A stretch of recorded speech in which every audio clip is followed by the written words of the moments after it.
guys, and welcome to the Year Freakout Tag. Question 1 is the best book that you've read so far this year. I have to say the best book I've read so far this year has to be Things We Never Got Over by Lucy Score.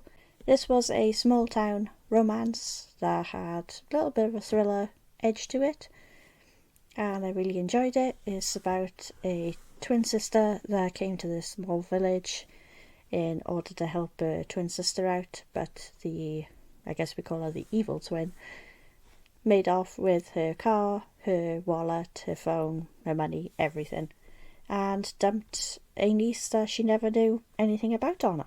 This also includes a grumpy sunshine, and the camaraderie between all the villagers, and especially the women supporting her as well, was absolutely fantastic. They had a different array of characters, and I think that they all blended together really well. I loved all the relationships between them all, and it made me want to be a part of the town. And actually came out as a perfect score on Copile. So, yeah, that was a big shock. So needless to say, she is now one of my favourite romance authors. Second question is the best sequel you've read so far this year. For me, that has to be Unmasked by Laurie and Lawrence. This is the third book in the Fright Watch series. It's a middle grade horror series, major Goosebumps vibes, and leading towards the Old Point horrors. It's about this little town where there's different stories going on with different characters. And this one is about a young girl who likes to do monster makeup and creates this mask. And whoever puts the mask on becomes the embodiment of that character. And of course, as you can tell by the cover, this is a sea creature.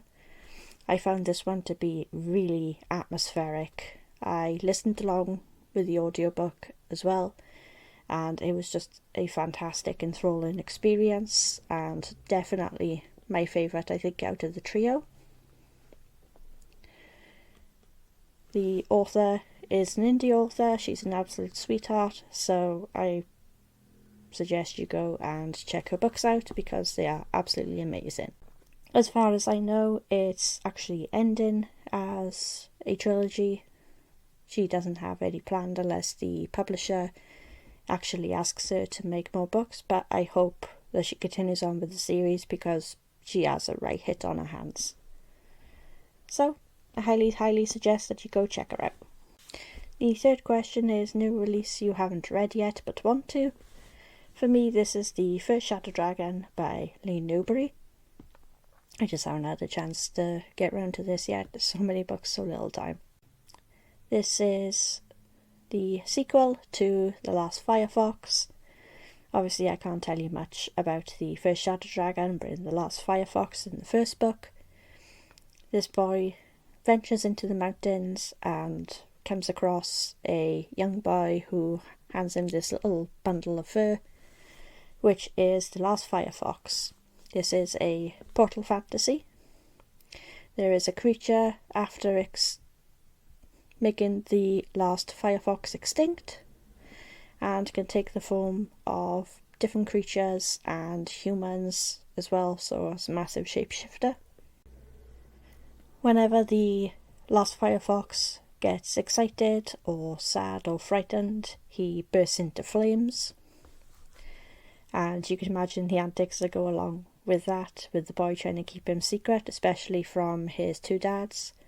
So there's also a gay representation in this book, which I find absolutely fantastic. So I don't know much about the sequel, but I'm eagerly looking forward to getting into it, as The Last Firefox was one of my absolutely favourite books of last year.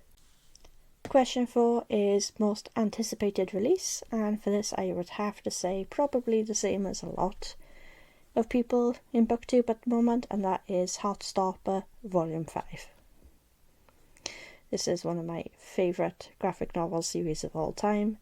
I adore the Netflix adaptation as well, and I'm really looking forward to binging the next season along with the 5th and I believe to be final book in the series. This is about a young couple, Nick and Charlie, and coming out to their friends and family and all the problems that they have to deal with. There's tons of LGBTQIA plus representation going on with all sorts of different characters, including trans as well. And I just find that they're represented beautifully. And there's also people of colour in the graphic novels as well. Basically, if you could think of representation, you'll find it in Heartstopper. And I just find Nick and Charlie absolutely adorable as characters, and it just makes me want to shelter them away from the world, and it's my favourite cosy feeling graphic novel series of all time. Question 5 is the biggest disappointment of the year so far. For me, I would have to say that is Haunted by James Herbert. I read the Nobody True book by him in my early teens and absolutely fell in love with the writing style, the characters, the premise of the book. It was just utterly fantastic.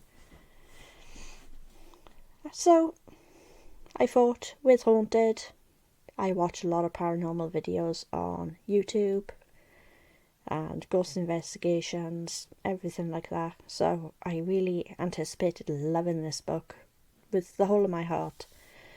And I couldn't care less. The characters were whiny, the writing style was not up to scratch at all, and it annoyed the hell out of me.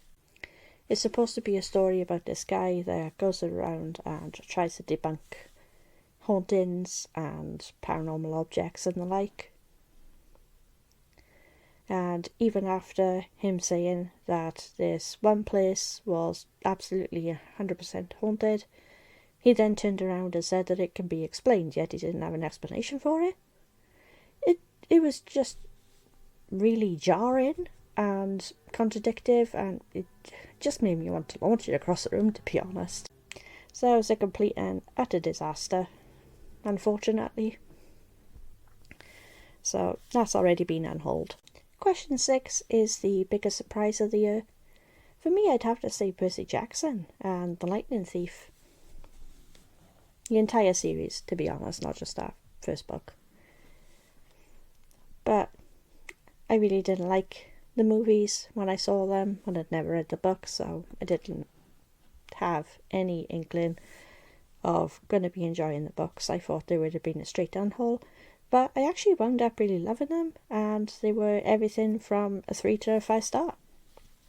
So yeah, that was a really big shock for me. For those of you that don't know, Percy Jackson and the Lightning Thief series is about a young boy who's a half boy, half demigod, who is the son of Poseidon, and he goes to this camp called Camp Half-Blood in order to attune his godlike powers, and goes on all these different quests with different characters, and it's really engaging, really enjoyable, and it's a fantastic middle grade fantasy series. And there's also an array of animal creatures in there as well, which I totally love. Question 7 is favourite new author to you. I would have to say Jennifer Hartman, who wrote Still Beating, which is the book that I read this year. It's a dark romance about this girl and her sister's fiance.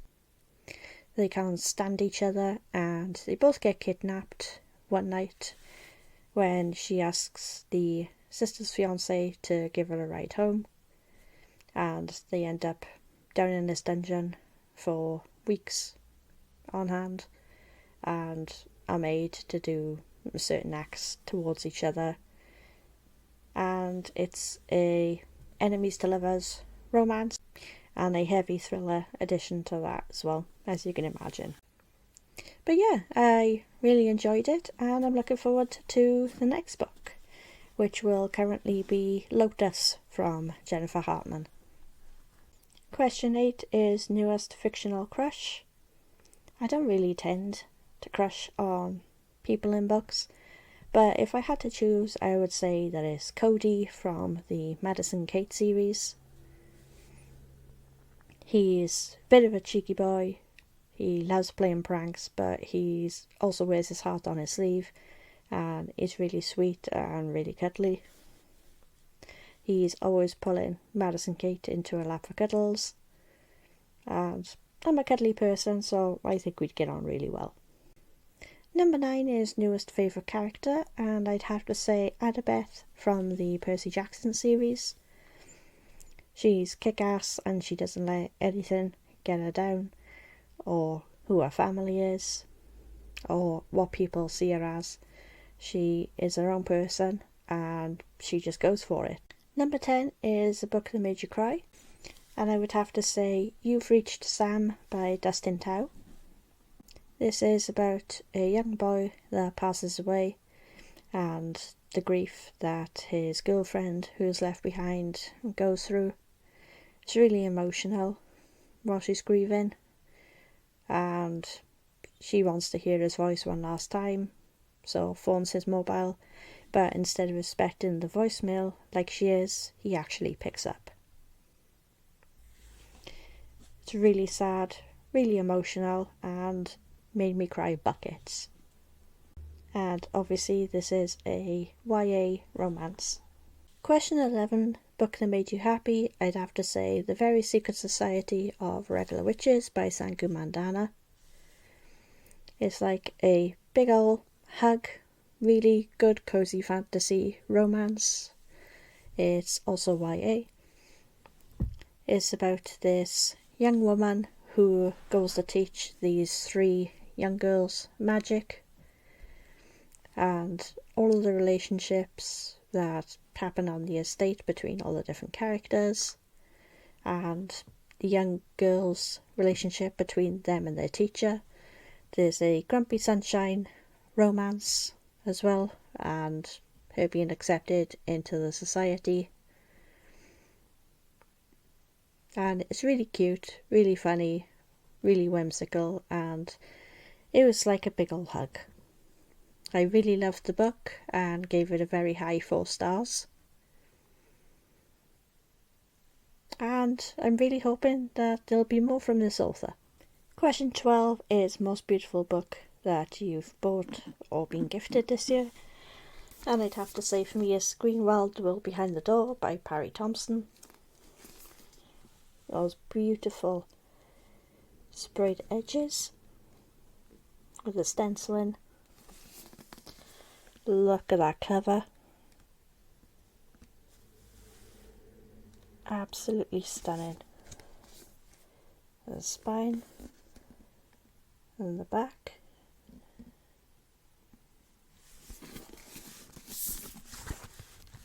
And stenciling gold foil on the spine. Not only that, look how beautiful that map is.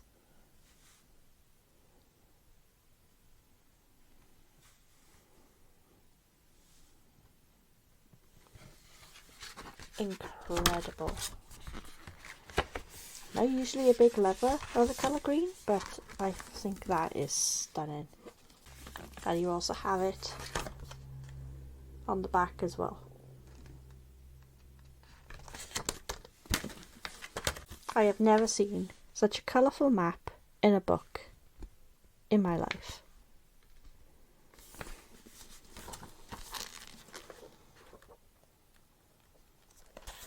And not only that, it also has illustrations inside the book as well. Check out that spread. How stunning!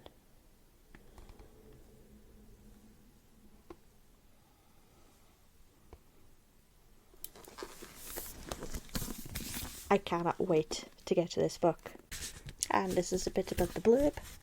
Daisy Thistledown is on the run. Escaped from boarding school and desperate to find her missing mother, Daisy is being chased across London by someone determined to stop her discovering the truth about Mal's disappearance. Her flight will take her through a hidden doorway and into another world. What more do you need to know? It's a portal fantasy, as you can tell by the cover and by the blurb. And it is stunning. This is the Waterstones signed exclusive edition with the tiniest little signature in the world.